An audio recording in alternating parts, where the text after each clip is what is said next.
നമസ്കാരം. റേഡിയോ മുക്കം പ്രാദേശിക വാർത്തകൾ. മതസൗഹാർദ്ദ ചരിത്രമുള്ള ജില്ലയിലെ ഏറ്റവും വലിയ വിദ്യാലയങ്ങളിലൊന്നാണ് ചേന്നമംഗലൂർ സ്കൂളെന്ന് വിദ്യാഭ്യാസ മന്ത്രി. അനധികൃത മണൽക്കൊള്ള 3 ലോറികളും 1 ഡ്രൈവറും അറസ്റ്റിൽ. മെഗാ ചലൻ അദാലത്ത്.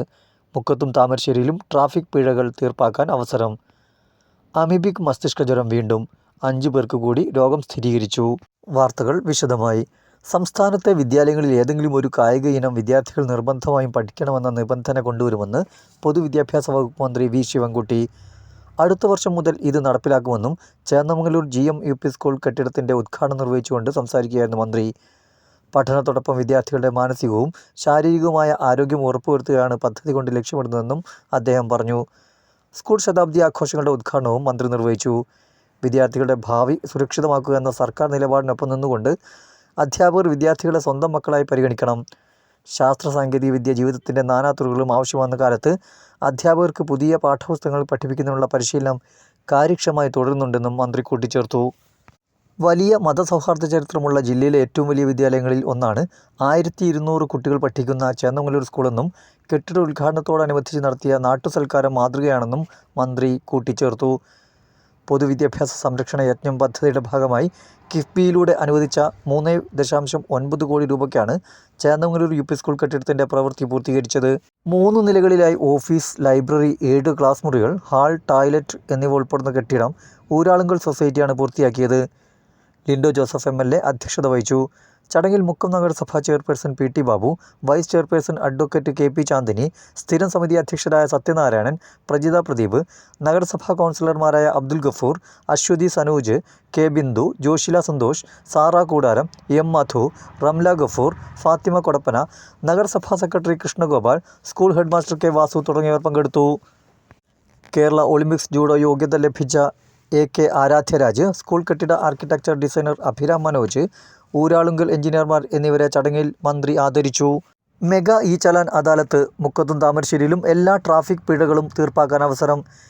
ചലാൻ മുഖേന നൽകിയിട്ടുള്ള ട്രാഫിക് പിഴകളിൽ യഥാസമയം അടയ്ക്കാത്തതും നിലവിൽ കോടതിയുടെ പരിഗണനയിലുള്ളതുമായ ചലാനുകളിൽ പ്രോസിക്യൂഷൻ നടപടിക്ക് ശുപാർശ ചെയ്തിട്ടുള്ളവയെ ഒഴിവാക്കി ബാക്കിയുള്ള ചലാനുകൾ തീർപ്പാക്കുന്നതിനായി താമരശ്ശേരി പോലീസ് സബ് ഡിവിഷനിൽ 23/10/2025 തീയതി താമരശ്ശേരി പോലീസ് സ്റ്റേഷനിലും 24/10/2025 തീയതി മുക്കം പോലീസ് സ്റ്റേഷനിലും ചലാൻ അദാലത്ത് സംഘടിപ്പിക്കുന്നു. ഇരു സ്റ്റേഷനുകളിലും രാവിലെ 10 മുതൽ വൈകിട്ട് 5 വരെയാണ് അദാലത്ത് നടത്തുക. അദാലത്തിൽ പൊതുജനങ്ങൾക്ക് ATM കാർഡ് വഴിയും UPI സൗകര്യം വഴിയും പിഴ അടയ്ക്കാവുന്നതാണ്. പിഴ യാതൊരു കാരണവശാലും പണമായി സ്വീകരിക്കുന്നതല്ലെന്നും അറിയിപ്പിലുണ്ട്. കോഴിക്കോട്, മലപ്പുറം ജില്ലകളിൽ അതിർത്തികൾ കേന്ദ്രീകരിച്ച് മണൽക്കൊള്ള നടത്തുന്ന സംഘങ്ങൾക്കെതിരെ കോഴിക്കോട് റൂറൽ SP KE ബൈജുവിൻ്റെ നിർദ്ദേശപ്രകാരം കർശന നടപടികൾ തുടങ്ങി. കഴിഞ്ഞ ദിവസം രാത്രിയോടെ താമരശ്ശേരി DYSP P ചന്ദ്രമോഹൻ്റെ നേതൃത്വത്തിൽ നടത്തിയ റെയ്ഡിൽ 3 മണൽ ലോറികളും 1 ഡ്രൈവറെയും കസ്റ്റഡിയിലെടുത്തു. ചെറുവാടി ഇടവഴി കടവ് പാലത്തിന് സമീപമുള്ള കടവിൽ പുഴയിൽ നിർത്തിയിട്ട വള്ളങ്ങളിൽ നിന്ന് ലോറിയിലേക്ക് കയറ്റിക്കൊണ്ടു പോകവെയാണ് ലോറികൾ പിടികൂടിയത്. കുറേ കാലമായി അധികൃതരുടെ കണ്ണുവെട്ടിച്ച് രാത്രി മുതൽ പുലരുവോളം മണൽക്കൊള്ള നടത്തുന്ന സംഘത്തിൻ്റെ വാഹനങ്ങളാണ് മണൽ സഹിതം പിടിച്ചെടുത്തത്. റെയ്ഡിനിടെ കുറേ പേർ പുഴയിൽ ചാടിയും തോണികളിൽ രക്ഷപ്പെട്ടു. മുക്കം പോലീസിൻ്റെ രാത്രി പട്രോളിംഗ് സംഘത്തിൻ്റെ വാഹനങ്ങൾ നിരീക്ഷിക്കുന്നതിനായി സ്റ്റേഷന് സമീപവും പ്രധാന ജംഗ്ഷനുകളിലും ആളുകളെ നിർത്തിയാണ് മണൽ മാഫിയ സംഘം പ്രവർത്തിച്ചിരുന്നത്. മണൽക്കൊള്ള സംഘത്തിനെതിരെ ശക്തമായ നടപടികൾ സ്വീകരിക്കുമെന്ന് DYSP P ചന്ദ്രമോഹൻ അറിയിച്ചു. മുക്കം ഇൻസ്പെക്ടർ KP ആനന്ദ്, ജില്ലാ സ്പെഷ്യൽ സ്ക്വാഡ് അംഗങ്ങൾ തുടങ്ങിയവർ റെയ്ഡിൽ പങ്കെടുത്തു. സംസ്ഥാനത്ത് ആശങ്കയേറ്റ് വീണ്ടും അമീബിക് മസ്തിഷ്കജ്വരം.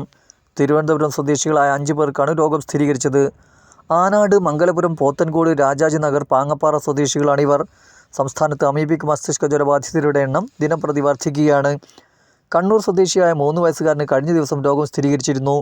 ഞായറാഴ്ചയാണ് കുട്ടിയെ കോഴിക്കോട് മെഡിക്കൽ കോളേജിൽ പ്രവേശിപ്പിച്ചത്. കഴിഞ്ഞ ദിവസം പാലക്കാട് കൊടുമ്പ് സ്വദേശിയായ 62കാരനും രോഗം സ്ഥിരീകരിച്ചിരുന്നു. നിലവിൽ തൃശൂർ മെഡിക്കൽ കോളേജിൽ ചികിത്സയിലാണ് അദ്ദേഹം.